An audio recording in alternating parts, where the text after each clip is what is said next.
We got a new one. Here we go. We got a new one. I knew it. It said it was about to end. The National Weather Service in Pueblo has issued a severe thunderstorm warning for southeastern El Paso County and east central Colorado, northeastern Pueblo Holy County, crap. and southeastern Again. Colorado until 4 p.m.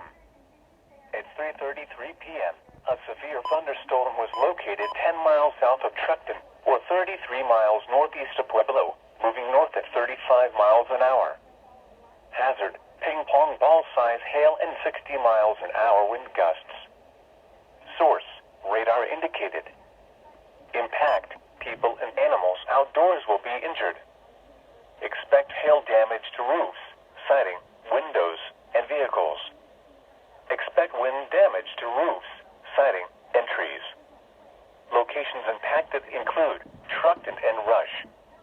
A tornado watch remains in effect until 8 p.m. for southeastern and east central Colorado. For your protection, move to an interior room on the lowest floor of a building.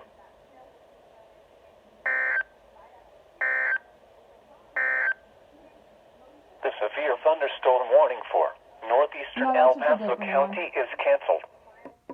That was just a different one. I just got it like a minute ago.